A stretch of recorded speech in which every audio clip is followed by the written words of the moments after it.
성령의 불로 성령의 불로 임하소서 임하소서.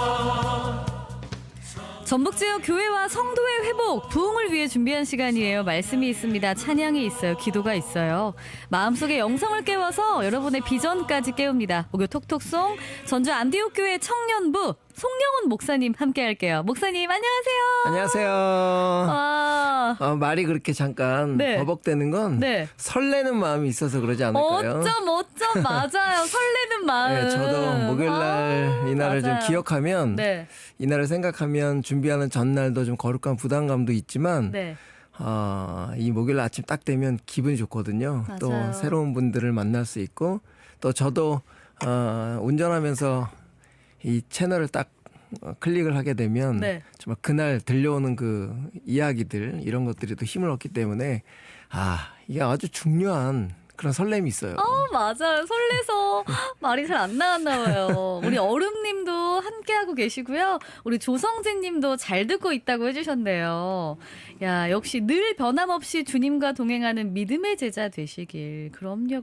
이 시간 함께하면서 여러분 각각 곳곳에서 들으실 텐데 우리 목사님의 메시지가 여러분 마음속에 깊이 또 설렘처럼 다가가는 주님의 사랑처럼 달달한 시간 되시면 좋겠네요. 지난주에 수련회를 잘 마치셨다고요. 예, 수련회 때문에 제가 네. 지난주에 출연을 못했잖아요. 맞아요. 아쉽지만 또 수련회도 중요하니까 한 160명 정도 참석을 했고 우리 청년들 아주 뜨겁게 또 안전하게 잘 마쳐서 네. 우리 청취자분들 기도해 주셔서 너무너무 감사합니다. 그 수련회 그 제목이 원 하트였나요? 주제가? 맞아요. 그래서 이번에는 연애 특강도 있었고요. 그래서 MBTI를 네. 서로 직접 제대로 된 검사를 개인 다 해봤고 네. 그렇게 같은 성향끼리 모여서 서로 대화도 해보고 또 다른 성향들의 특성들도 또 들어보고 해서 네. 나에게 참 잘 맞는 또 내가 좀 만나고 있는 사람은 어떤 성향인가를 좀 알게 되면서 그 사람을 이해하게 되는 거예요. 그러니까 공동체 안에 너무 많은 성향들의 사람들이 막 당연하죠. 섞여 있다 보니까 어떨 때는 제가 왜 그러지? 라고 하는 생각이 들 때가 있잖아요. 그런데 그 정확한 그 사람의 성향에 대한 이야기들을 들어보니까 그럴 수 있구나 라고 그렇게 이해가 되는 좋은 시간이었고 또 두 번째 시간에는 우리 내면에 있는 감정에 대한 이야기도 좀 나눠주셔서 감정을 어떻게 대해야 되느냐 어떤 네. 감정 때는 또 어떻게 우리가 네. 좀 처신해야 되느냐 이런 이야기를 너무너무 좋은 강의를 좀 들었고요. 그다음에 뭐 수련회 하면 네. 빼놓을 수 없는 뜨거운 또 찬양과 그럼요. 또 열정 있는 기도와 또 말씀이 빼놓을 수 없잖아요. 그럼요. 그래서 그 둘째 날 저녁에 정말 뜨겁게 말씀 나누고 기도회하고 셀레브레이션까지 정말 좋은 시간이었습니다. 그래서 야. 수련회 다녀온 사람들이 설문조사를 하거든요. 우린 꼭. 오, 그래요? 예, 그래서 어땠나요? 몇 만족도가? 퍼센트 뭐 이런 게 진짜 적나라하게 거기는 무기명입니다. 그래서 솔직한 마음들 좀 피드백 해달라고 했는데 정말 네. 감사하게 90%가 만족했다고. 너무 행복하고. 감사했어요. 네. 아니 제가 그 사진으로 또 SNS에 그 수련회 그 모습들을 네네. 봤는데 진짜 뜨겁더라고요. 애들도 좋아했을 것 같고 청년들도 상대방을 알고 또 미리 나를 아는 시간이어서 진짜 필요한 시간이었을 것 같아요. 그래서 갔다 와서 이제 그 셀 원들을 이해하게 됐다고. 오. 그러니까 더 가까워질 수 있는 이해할 수 있는 상황들로 서로를 위해서 또 부족한 게 보이면 기도하게 되고 그럼요. 너무 좋아졌어요. 와. 그러면 목사님도 MBTI 하셨었어요? 있죠. 저 ESTP ESTP는 무슨 성격이에요? 외향적이고 네. 또 규칙과 제한을 좀 싫어합니다. 그리고 즉흥적인 사람이에요. 네네. 스릴과 모험 좋아하고 하여튼간 그렇습니다. 그래서 MBTI. 저랑 일하는 네. 사람은 좀 힘들어해요. 갑자기 그래요? 즉흥적인 프로그램들을 만들어내고 또 즉흥적으로 갑자기 변화를 준다거나 이런 일들을 제가 하기 때문에 저랑 같이 일하는 임원들은 좀 난감해할 때가 있죠. 우리 찬양팀들도 갑자기 콘티가 바뀔 때도 있어요. 그때 상황에 따라. 예. 그럼요. 그 약간 네. 그런 스타일이지만 그래도 어떤 일에 진행 딱 됐을 때 네. 그것을 완벽하게 잘 해내는. 그렇죠. 그런 바로바로 또 그런 해결할 열심히 수 있죠. 있는 거. 자, 우리 송희 아나운서는 어떻게 돼요? 제 MBTI가요. 목사님이랑 비슷한 것 같기도 하고. 그러니까 저는 ESFP? 이로 알고 있는데 P랑 사실 J랑 한 몇 점 차이가 안 나긴 해요. 그러면 두 가지 성향이 다 있네요. 네, 그런 것 같아요. 저도 목사님처럼 이렇게 즉흥적인 거 좋아할 때도 있고 좀 잘 친해지고. 네, 뭐 그런 거 사람들 만나는 거 재치 있고 좋아하고 센스 태어나고. 그런 걸 갖고 싶습니다. 그래서 아마 이 두 가지를 이렇게 왔다 갔다 하는 것 같아요. 좋아요. 저도 그런 성향들이 조금 반복한 게 좀 공통되는 것들이 있긴 하더라고요. 맞아요. 예, 이게 뭐 전부는 아니니까. 맞아요. 요 정도의 성향을 우리 하나님께서 주셨다라고 하는 마음을 가지고 주신 재능을 더 극대화시켜서 하나님의 영광을 드러내는데 사용하면 좋겠죠. 좋죠. 여러분의 MBTI는 뭘지 한번 또 해보셔도 좋겠네요. 오늘 어떤 찬양으로 좀 시작할까요? 예, 이곳에서 마커스 버십의 그 네. 찬양을 좀 같이 하고 싶은 생각이 들었어요. 네. 그래서 있는 자리에서 모두 있는 자리에서 예배하면서 하나님께서 세우신 좋은 뜻들 우리 함께 나눴으면 좋겠습니다.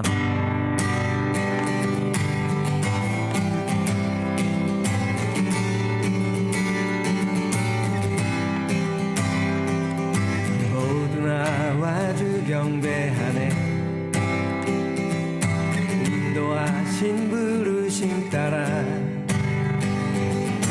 우리의 힘과 계획을 내려놓고 주님만 바라보네 생명 주신 주 우리와 함께 허물과 고백함으로 주님의 얼굴 전심으로 구할 때 주님 응답하시네 이곳에서 주님을 예배하네 여기까지 우리 인도하셨네 주의 크신 능력 우릴 붙드셨네 주님 앞에 나올 때 이곳에서 우리는 예배하네 행하신 일 다 함께 노래하네 우리를 돌이키시는 주의 계획 이곳에 세우셨네 이곳에서 주님을 예배하네 여기까지 우릴 인도하셨네 주의 크신 능력 우릴 붙드셨네 주님 앞에 나올 때 이곳에서 우리는 예배하네 행하신 일 다 함께 노래하네 우리를 돌이키시는 주의 계획 이곳에 세우셨네 우리 위해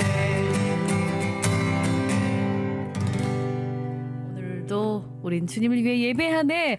방학권님은 MBTI 2번 했는데 ISFJ가 나오셨대요. 이게 16가지 유형인가요, MBTI가? 맞아요. 네, 성향이 다 다르기도 하잖아요. 많죠. 그래서 조금 처음부터 앞에 무대에 나서는 걸 너무 좋아하는 친구도 있고 전혀 나가서 하고 싶지 않는 사람들도 있고 해서 참 하나님은 다양하게 맞아요. 참 사람마다 주신 성향이 좀 다 다르구나. 그 성향대로 인정하고 그 주신 그 성향을 잘 극대화시키는 것이 맞아요. 정말 중요하다라고 생각을 합니다. 맞습니다. 그러니까 너무 많은 사람들의 그 좋은 점들을 내가 습득해서 만능 엔터테인먼트가 되려고 하지 말고 주신 것을 잘 맞아요. 세우는 게 좋지 않을까요? 목사님들도 그렇잖아요. 교회에서 만능 엔터테인먼트가 되려고 하잖아요. 찬양 인도도 잘하고 말씀도 잘 전하고 신방도 잘 전하고 그러다 보면 조금 힘이 들 때도 있겠죠. 그러니까 개인에게 주신 가장 좋은 성향들을 잘 세워가는 그래서 전문인이 되는 것이 낫지 않을까 뭐 이런 생각이 듭니다. 그래서 요즘에는 혼자 하는 목회가 아니라 그렇게 다른 성향들 전문가들이 모여서 연합된 목회를 하는 것도 훨씬 보기 좋을 거라고 생각을 해요. 그래서 저도 청년들에게 좋은 성향들을 좀 보고 그 안에 있는 잠재된 것들을 좀 이끌어내고 그래서 그 자리에 좀 세워주고 하는 그런 역할들을 제가 지금 하고 있어서 지금 이 방송을 듣는 분들도 오늘 내가 잘하는 게 뭘까 좀 생각해 보시고 좋네요. 예, 그러면 좋을 것 같아요. 잘하는 게 뭘까 분명히 있습니다. 있죠. 오늘 어떤 말씀 좀 나눠볼까요? 예, 이번에 제가 수련회 때 야곱에 대한 이야기를 좀 했어요. 오. 야곱 하면 우리 들으시는 분들도 너무너무 잘 아는 인물이죠. 이 야곱이라는 인물은 태어날 때부터 형의 뒤꿈치를 막 붙잡고 안간힘을 하며 싸우며 나온 그런 존재죠. 그런데 지고 나왔어요. 태어날 때부터. 그러니까 처음부터 경쟁이라고 하는 테두리 속에서 시작된 인생이기 때문에 어떻게 해서라도 자기 것을 챙기려고 하는 그런 대명사 중에 한 사람이죠. 맞아요. 야곱하면 이 시대에 우리들의 모습이 많이 보이기도 해서 네. 야곱의 이야기가 우리들의 이야기라고 생각이 됩니다.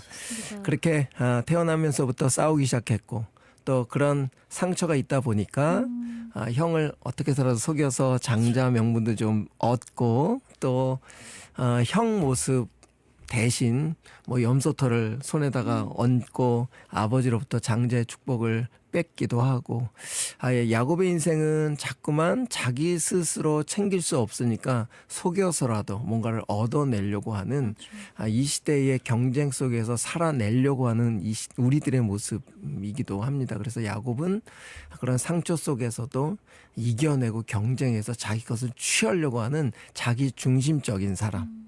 근데 그것에 대한 취하기 위해서는 물불을 가리지 않는 속여서라도 이제 이 시대의 어떤 그런 모습들을 보여주는 사람인데 하나님은 그렇게 거짓말을 시키고 아버지로부터 축복을 받았지만 형 에서가 알고 난 다음에 도망을 치게 되잖아요. 맞아요. 그 인생이 이제 도망을 치게 되는데 축복을 얻었지만 아이러니하게도 가정을 벗어나게 되고 맞아요. 그래서 돌베개를 베고 잠을 자야 되는 그런 아주 고독한 시간을 좀 보내게 되죠. 그렇지만 그런 시간 속에서도 하나님은 여전히 꿈속에 찾아오셔서 내가 너와 함께 할 거고 내가 너에게 이룰 것을 다 이룰 때까지 함께 하겠다. 그 말씀이 참 저희들에게 위로가 되죠. 우리 이 세상에서 경쟁을 하고 어떻게 살아내려고 하고 버티는 사람들이기 때문에 어떨 때는 하나님이 보시기에 좀 안 좋은 모습으로 살 수도 있지만 그럼에도 하나님은 우리의 연약함을 알고 계시고 그 야곱을 야곱다움으로 만드시기 위해서 또 작전들을 펼치시잖아요. 그 작전의 첫 번째가 라반 삼촌으로 보내시잖아요.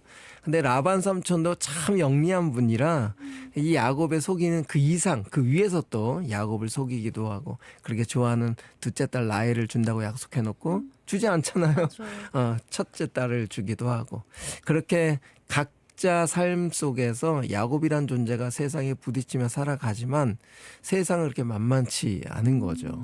자기 것을 취해 보려고 노력하고 또 거기서 그렇게 삼촌의 그런 여러 가지 상황들 속에서 아내가 둘이 되고 또 아이를 낳는 문제로 인해서 그 아내 둘의 몸종까지 얻게 되니까 갑자기 아내가 4명으로 불어나서 야, 1명도 힘든데 야, 4명을 이렇게 다스린다라고 하는 것이 얼마나 그 집안이 시끄러웠겠어요. 그럼요. 네. 아이가 11명이나 됐어요.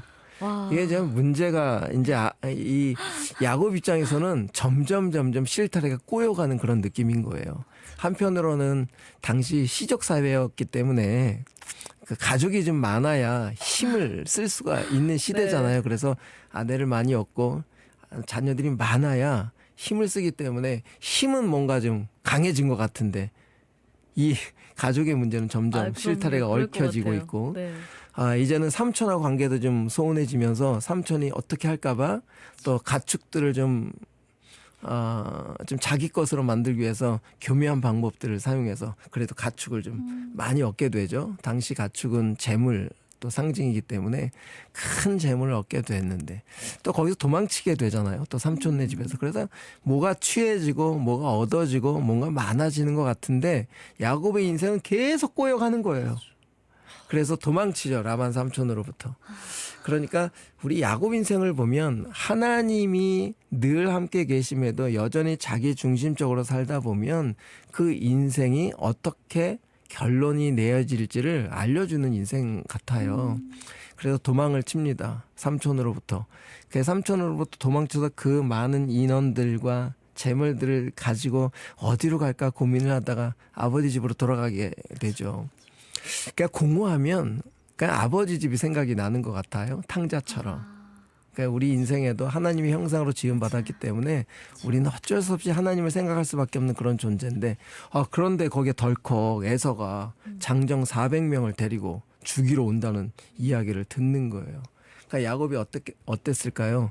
지금까지 내가 어떻게 살아왔는데라고 하는 자기 중심성이 또 발산하다 보니까 가축들을 세 대로 나눠서 한 대를 치면 두 대는 도망가고 이런 또 자기만의 어떤 작전들을 펼치죠. 그리고 가축들을 먼저 보내고 또 자녀들을 먼저 보내고 아내들도 보내고 해서 자기는 홀로 남게 되거든요. 여전히 자기 중심적으로 사는. 이제 이런 야곱의 인생을 우리가 좀 이렇게 잠깐 짧게 제가 말씀을 드렸지만 우리가 이 땅을 살아가면서 이 땅의 귀한 것, 이 땅에서 힘이라고 생각하는 것, 이 땅에서 내가 지탱하고 있다라고 하는 것이 그렇게 나에게 힘이 되지 않는다라고 하는 것을 좀 알게 되죠. 근데 그렇게 혼자 남았을 때 그때 또 하나님 찾아오시잖아요. 야곱의 인생 가운데 그 야복 강가에서 그 홀로 남아있는 외로움 속에 또 하나님이 찾아오셔서 씨름을 해 주시거든요. 근데 그 씨름이라고는 의미를 성경적으로 좀 풀어보면 그날 뭐 대화 정도가 아니라 하나님의 마음들을 많이 녹여내는 자리였고 또 거기서 또 사생결단을 하며 자기의 마음들을 품어내는 그런 야곱의 그런 시간들이었을 거라고 생각을 해요. 근데 우리가 너무 잘 아는 오늘 이제 말씀드리고 싶은 것은 뭐냐면 그때 하나님이 야곱의 허벅지 관절을 탁 치셨잖아요. 그래서 관절이 어긋나게 되거든요. 그러니까 여기 치다라고 하는 그 히브리어 단어를 제가 찾아보니까 무슨 큰 힘을 가하다라는 뜻이 아니라 살짝 터치하다, 건드리다라는 의미예요. 그러니까 하나님이 살짝만 건드려도 이 허벅지 관절이 어긋날 만큼 힘이 강하신데도 불구하고 여전히 져주시고 여전히 야곱 편에서 이해해 주시고 그 마음을 들어주시고 그러면서 하나님의 마음들을 계속 흘려보내시는데 저는 요 관절이라고 하는 히브리어 야레크라고 하는 단어를 오늘 우리 청취자분들이 꼭 기억했으면 좋겠다. 야레크라고 하는 단어는 이런 뜻이 있어요. 그 당시 사람들이 생각하는 야레크라고 하는 단어를 딱 들으면 그 사람의 기본적인 기초, 그 사람의 인생의 근원, 그래서 사람이 지탱하고 살아갈 수 있는 근거가 되는 곳, 그것을 허벅지 관절이라고 야레크라고 생각을 한 거예요. 그러니까 하나님께서 이 야곱의 허벅지 관절을 툭 치신 것은 어긋나게 하신 것은 뭐라고 말씀하신 거냐면 네. 야곱아 지금까지 너의 인생을 지탱하려고 했던 것이 뭐니? 네. 라고 생각한 거거든요. 그러니까 야곱이 지금까지 지탱했던 것은 바로 그런 것 같아요. 속여서라도 힘을 얻고 속여서라도 뭔가를 자기의 방법으로 해결해 내려고 했던 거죠. 그래서 저는 오늘 저에게도 마찬가지로 이번에 수레를 통해서 말씀하신 것은 정말 하나님뿐이 없구나. 하나님뿐이 없구나. 예, 그렇죠. 이런 오로지.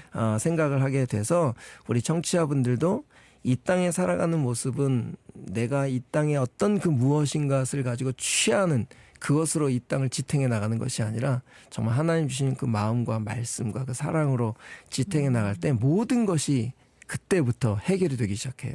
에서랑도 화해가 되고 모든 가족들하고 다시 정착하게 되는 이런 일들이 벌어지거든요. 네. 그러니까 오늘 제가 야곱에 대한 이야기를 또 다음에 이어서 할 텐데 이 야곱의 그 어진 인생, 모진 인생, 거친 인생 속에서도 하나님이 여전히 함께하고 계시고 또 야곱의 맞춤에 따라서 하나님은 분명히 개입하시고 역사하시거든요. 그러니까 우리 인생도 마찬가지로 힘들고 좀 어려우실지라도 하나님이 여전히 개입하고 계시다라고 하는 것을 꼭 잊지 않고 그런 상황을 통해 내가 인생을 지탱하고 있는 그 지탱하는 것이 무엇인가를 계속 고민하면서 좀 살아가신다면 방향성을 잘 잡지 않으실까라는 생각이 듭니다.